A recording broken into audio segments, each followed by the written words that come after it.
Magandang gabi po mga kapatid. Salamat sa Diyos sa pagpapala na kanyang ipinagkaloob sa atin ngayon pong gabi sapagkat tayo pong lahat ay magkakasama ulit upang atin pong pasalamatan, purihin ang Panginoon, pag-aralan ng kanyang salita at ipanalangin ang bawat isa. Ang akin pong patuloy na panalangin sa bawat isa, nawa ay meron po tayong maayos na kalusugan at malakas na pangangatawan. Sa mga kapatiran po natin na may mga karamdaman, patuloy po nating ipanalangin upang manumbalik po ang kanilang kalakasan at makasama lagi natin sila sa atin pong pagtitipon, sa atin pong pagsamba sa atin pong Panginoon. Ngayon pong gabing ito, ating pong buksan ang atin pong mga Bibles sa 1 John chapter 4 verse 7. 1 John chapter 4 verse 7, ang sabi po dito, "Dear friends, let us love one another, for love comes from God. Everyone who loves has been born of God and knows God." Pagpalain po ng Panginoon ang pagkabasa ng kanyang salita, tayo po'y manalangin. Panginoon, salamat po sa araw na ito, sa gabing ito, na kami po ay magkakasama po muli. Salamat sa bawat isa na nagbigay ulit ng panahon, binigyan ng pagpapauna ang gawain ito para ikaw ay amin muli na mapapurihan at mapasalamatan, mapag-aralan yung salita at kami po ay makapagpanalanginan. Sa gabing ito, sa talata na amin pong pag-aaralan, muli mo pong buksan ang aming puso, ang aming isipan, ang aming pangunawa upang amin pong makita ang mga katotohanan dito at kung meron man kaming mali na pananaw sa gabing ito, nawa ang inyong salita ang magtama. Samahan mo kami sa aming pag-aaral sapagkat latang ito ay aming dalangin sa pangalan ni Jesus. Amen. Si Elizabeth Taylor po ay isa sa pinakasikat po at kilala na artista. Hindi lamang po sa Amerika kundi sa buong mundo. Siya po ay British American. Pinanganak po siya sa London pero doon po siya sa Amerika sumikat at talagang namayagpag.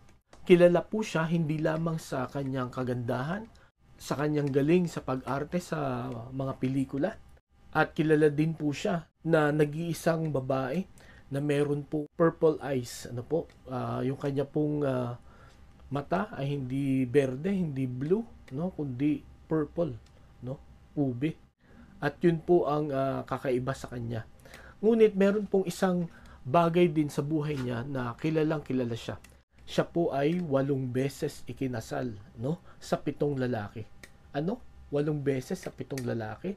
Yes po, sapagkat yung isa doon, 2 beses niyang pinakasalan. At ayon po doon sa People's Magazine, kung saan ay sinulat yung kanyang biography, she never stopped looking for her soulmate. At nakakalungkot na hanggang sa kanyang pagkamatay noong 2011, siya po ay 79 years old, ay hindi pa rin niya nakita yung kanyang soulmate. Namatay po siya na single. At 1 year before na siya po ay mamatay, tinanong siya kung siya mag-aasawa pa. At ang sabi niya, no. Talagang malakas na no. Talagang dahil sa na-experience niya, dahil sa iba-iba niyang masakit na karanasan sa kanyang pag-aasawa, yun na lamang ang kanyang nasabi. Isang malakas na no, hindi na siya mag-aasawa. In fact, noong 1992, sa isa sa kanyang mga interviews, ang sabi niya, "I've been lucky all my life. Everything was handed to me. Looks, fame, wealth, honors, love," she told Life magazine in 1992. "But I've paid for that luck with disasters, terrible illnesses, destructive addictions, broken marriages." Okay? So, kumbaga, kahit na siya po ay sikat, kahit siya po ay maganda, kahit siya po ay kilala, sa buong mundo, ang sabi niya ay may bayad, yung ganong mga opportunities, matitinding sakit, nakakasirang mga addictions, at mga nawasak na pagsasama. At yun nga, gaya nga po ng sabi noong People's Magazine that she never stopped looking for her soulmate. Nakakalungkot na sa kanyang kamatayan ay hindi niya rin ito nahanap. Ngayon po ay February na at alam po natin, pag dumarating ang February, ang buong mundo, ay pinag-uusapan ang salitang pag-ibig. At nakakalungkot dahil po sa marami ng mga tao ngayon ang hindi nagbabasa ng Bible, malayo na sa Diyos, ay nagkaroon din po sila ng mali at salungat na pangunawa tungkol po sa pag-ibig. At katulad nga po ng naging buhay ni Elizabeth Taylor, sa kabila ng kanyang kayamanan, kagandahan at kasikatan, ay hindi niya nahanap yung tunay niya na pag-ibig. Ngunit salamat sa Diyos ngayon pong gabi ay meron pong tinuturo ang Panginoon na klase ng pag-ibig na dapat nating maranasan. At sa gabing ito, naniniwala po ako na once na maranasan po natin ang klase ng pag-ibig na yun na tinuturo ng Biblia, then our relationship with other people will become better. At ang pag-ibig na ito po ay hindi lamang para sa ating mga asawa, sa ating mga boyfriends, girlfriends, kundi ito rin po ay pwede nating ipakita, iparamdam, sa lahat ng ating mga minamahal, sa ating mga anak, sa ating mga magulang, sa ating mga kaibigan, at sa lahat ng tao. Sapagkat ang pag-ibig na ito ang kailangan na maranasan natin pong lahat. Pinamagatan ko po ang ating pong mensahe, Heavenly Love. Heavenly Love. Ang makalangit na pag-ibig. It is interesting po na itong si John, the Beloved, kapatid po ni James, mga apostol po ng Panginoong Hesukristo, ay nagdi-discuss, nagtuturo tungkol po sa pag-ibig. Kung atin pong babalikan ang buhay po ni John and James, nung sila po ay inintroduce, sa Mark chapter 3 verse 17, ang sabi diyan, nung pumili ang Panginoon ng 12 disciples, na gagawin niyang apostol, ititrain niya, ang description ng Panginoon sa kanila ay sons of thunder. Bakit sons of thunder? Anak ng mga kulog.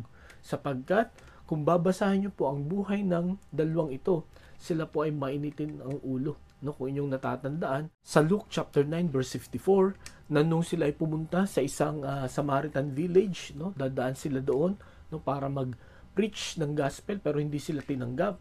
Ang reaction ni John and James ay, sabi niya, Panginoon, gusto mo ba na tumawag kami ng apoy buhat sa langit para sunugin ang village na ito kasi nireject nila tayo.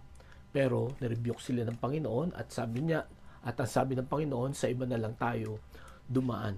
So ito marahil ang mga basis, kung bakit ang description ni John at saka ni James ay son of thunders, Ibig sabihin mga mainit ang ulo, Talagang pabugso-bugso ang kanilang damdamin. Ngunit as I've said, it's very interesting na after a while, after 3 years na kanilang pagsama sa Panginoon, pakikinig, after many years na narinig nila yung mga mensahe ng Panginoong Hesukristo, yung mga turo niya at yung kanyang mga himala, nagbago ang buhay nitong si John at ni James, lalo na itong si John. In fact, bago mamatay ang Panginoon, ang tawag na kay John ay the disciple whom Jesus loved. So, nagkaroon ng transformation sa kanyang buhay.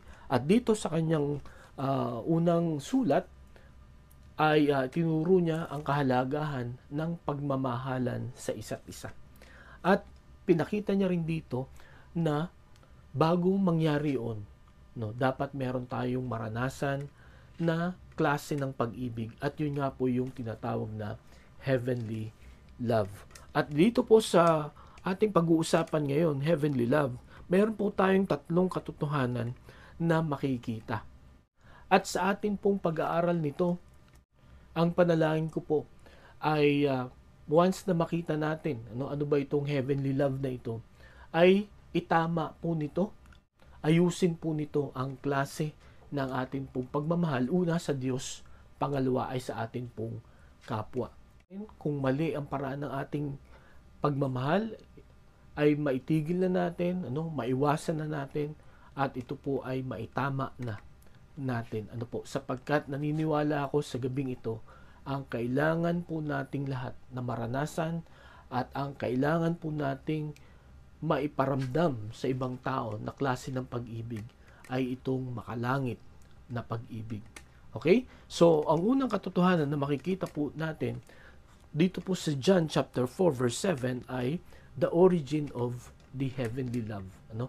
Ang pinagmulan, no, ang may akda ng makalangit na pag-ibig. Ang sabi dito, dear friends, let us love one another, for love comes from God. Okay? Ang pag-ibig na ito ay nanggagaling sa Diyos, no? Wala siyang ibang pinanggalingan, no? Hindi siya galing sa ating mga magulang, hindi siya galing sa mga kalikasan, no po? Walang pwedeng ibang magturo sa atin ng makalangit na pag-ibig maliban sa Panginoon lamang, sa atin pong Diyos. At ang Diyos lamang ang pwedeng magparamdam, ano, at magturo sa atin ng tamang paraan ng pag-ibig. Ang sabi nga sa verse 19, no, 1 John chapter 4 verse 19, we love because He first loved us. No? Tayo po ay umiibig. No? Ang iba pong kahulugan nito, tayo ay may kakayahan na umibig ng tama. Okay? Dahil una nating naranasan ang pag-ibig ng Diyos. Kaya mga kapatid, ngayong gabi, ang nais ko pong makita natin sa ating pag-aaral, kung hindi po pa naranasan ang pag-ibig ng Panginoon, sad to say, wala kang kakayahan na umibig ng tama. At katulad nga po ng naranasan ni Elizabeth Taylor, lagi tayong mabibigo. Laging mawawasak, no po, ang ating pong mga relationships kung hindi natin maranasan ang pag-ibig ng Panginoon. Ito pong heavenly love. Ano bang klaseng pag-ibig meron ang Panginoon? No? Yan po marahil ang katanungan natin ngayong pong gabing ito. Kung titingnan po natin ang John chapter 3 verse 16, ano po, ito po ay memorize natin. Marahil kahit tulog tayo, kaya natin itong i-recite. Pero dito po, ipinapakita ng Panginoon kung anong klaseng pag-ibig ang kanyang ipinakita at ipinaramdam sa atin pong lahat, no? Sa ating pong mga tao, sa atin po na mga makasalanan. Ang sabi po doon, for God so loved the world that He gave His only begotten Son, that whosoever believes in Him shall not perish but have everlasting life. Meron po tayong makikitang dalawa, no po, na klase ng pag-ibig ng Panginoon dito po sa talatang ito. Una, God's love is unconditional, no? Walang requirements. Kasi ang sabi niya, for God so loved the world. Yung world po doon ay mga tao, no? Hindi po ito mga puno or mga hayop, kundi world of human beings po ang ibig sabihin nung world doon. So lahat po tayo. Ay kung titingnan po natin ang ating pong mga sarili, no, ano ba ang kaibig-ibig sa atin? Di po ba? Sapagkat araw-araw, bawat oras, tayo po ay nakakagawa ng pagkakamali. At ito pa, araw-araw, no, bawat oras, gumagawa tayo ng mga bagay na salungat sa kagustuhan ng Panginoon. So sa atin po ng mga tao, no, kung yung iyong minamahal, araw-araw na lang, ano, ay gumagawa ng masama sa iyo, anong gagawin mo? No? Yan po ang experience ni Elizabeth Taylor kung bakit lagi siyang nakikipag-divorce, sapagkat marami dun sa kanyang napangasawa ay sinasaktan siya. Ang laging ginagawa ay yung salungat sa kagustuhan niya. Kaya nakikipaghiwalay siya. Ang Panginoon, sa kabila na tayo ay makasalanan, sa kabila na tayo po ay gumagawa ng pagkakamali, minahal pa rin niya tayo, no? Sapagkat ang pag-ibig niya ay unconditional. Ang pangalawa na makikita natin sa John 3:16 tungkol sa pag-ibig ng Panginoon, hindi lamang unconditional, kundi ito ay unmatched, no? Wala itong katapat, wala itong kapareho na klase ng pag-ibig. Bakit po? Sapagkat minahal niya, no, kahit sino man tayo. Okay? Kahit na ikaw ay maraming kasalanan, kahit ikay kaunti ang kasalanan, kahit na ikaw ay mayaman o mahirap, kahit anong posisyon mo, babae o lalaki, no? Ikaw ay mahal ng Panginoon. Hindi katulad ng pagmamahal natin. Very conditional at pare-pareho ang klase ng ating pag-ibig, no? Attracted tayo doon sa mga mababait, magaganda, mabubuti, no? Pero never na tayo po ay nagmahal sa mga taong hindi kaibig-ibig, taong nakaaway natin. Do po? So, ang pag-ibig ng Panginoon ay unmatched. walang kapantay, walang katulad. At ito ang klase ng pag-ibig na kailangan po natin. Yung tatanggapin tayo kahit ano tayo, no? Kung ano man ang nakaraan natin. At ang Panginoon lang ang pwedeng gumawa niyan. Sapagkat ang Panginoon lang ang pwedeng mag-ayos ng buhay po natin. Ang sabi pa po sa Psalm 136 verse 1, Give thanks to the Lord, for He is good. His love endures forever. Okay? So dito sa Psalm 136 verse 1, sinabi po ng psalmist, magpasalamat tayo sapagkat mabuti ang Panginoon. Ang kanyang pag-ibig ay pangwalang hanggan. So hindi lamang unconditional, hindi lamang unmatched, but it is unending, no? Hindi mauubos, no? Walang limitasyon, no? Unlimited ang pag-ibig ng Panginoon. At naniniwala ako ngayong gabi, that's the kind of love we are longing to experience. Di po ba? Unconditional, unmatched, at saka unending. At ang Diyos lamang po ang makakapagbigay niyan sa atin. Kaya ngayong gabi mga kapatid, hanggat hindi natin na-experience itong pag-ibig na ito ng Panginoon, imposible na umibig tayo ng tama sa Diyos at sa atin pong kapwa. Kaya ngayong gabi mga kapatid, naranasan mo na ba ang pag-ibig ng Panginoon? Isa lamang ang paraan para ma-experience natin yun. Ang sabi doon sa John 3:16, whoever believes in Him, no? Sino man, kahit sino ka pa, no? Kung sasampalataya ka sa Panginoong Jesucristo, hindi ka na mapapahamak, magkakaroon ka ng buhay na walang hanggan. Ang sabi sa John 1:12, you will have a relationship with God. You will be called a child of God. Okay po? So, ngayong gabi, ito ang una na katotohanan na dapat nating malaman tungkol sa heavenly love. The origin of this love. Ito ay walang iba, ayon dito po sa 1 John chapter 4 verse 17, mula ito sa Panginoon. Ang pangalawa po na makikita nating katotohanan, hindi lamang the origin of the heavenly love, but the objective of this heavenly love. Anong dahilan? Bakit dapat natin itong maintindihan? Bakit dapat natin itong maranasan? Ano po? Bakit ipinaramdam ito sa atin ng Panginoon? Anong purpose niya?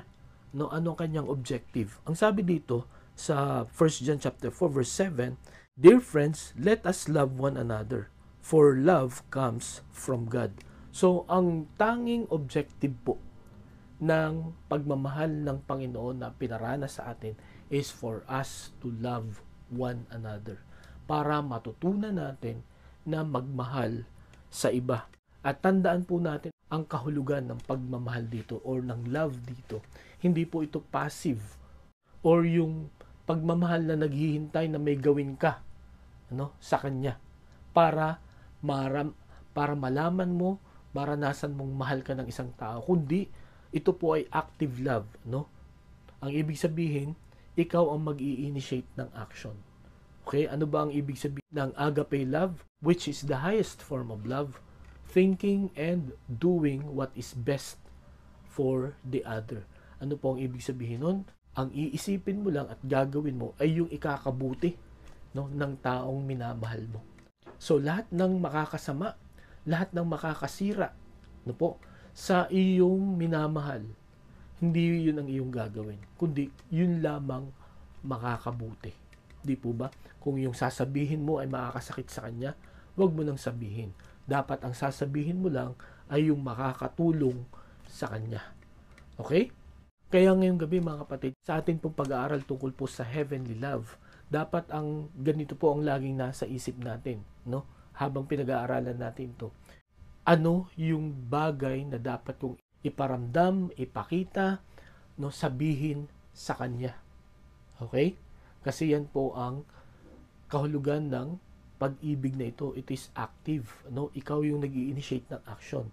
Hindi yung sana hindi ganito ang ating thinking sa oras na ito. Dapat ito yung sinasabi niya sa akin.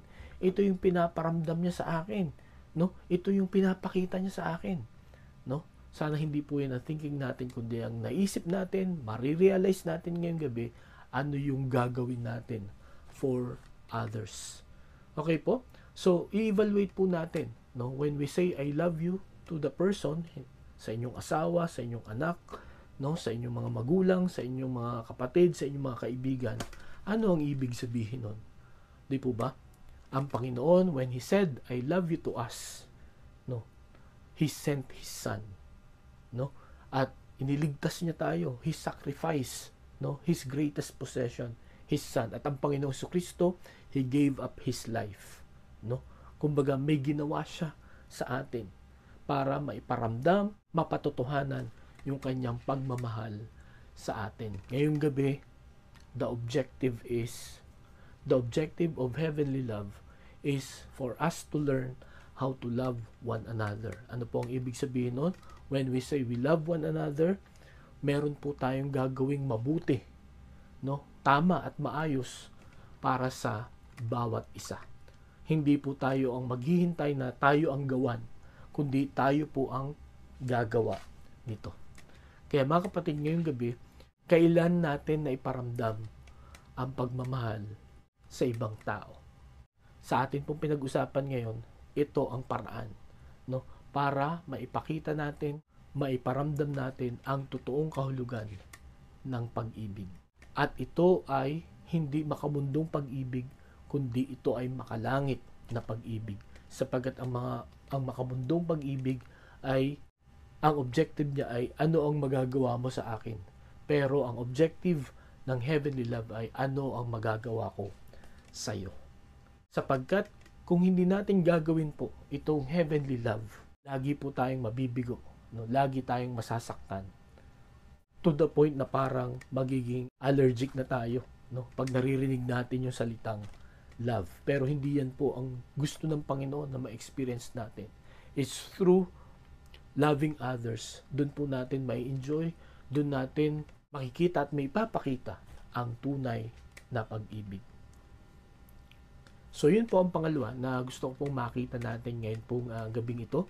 Ang unang katotohanan, the origin of the heavenly love. Second, the objective of the heavenly love. And thirdly, the outcome of the heavenly love. Once na maranasan natin ang pag-ibig ng Panginoon at ito ay ipinaranas natin sa iba, ano po ang resulta? Ano ang makikita natin?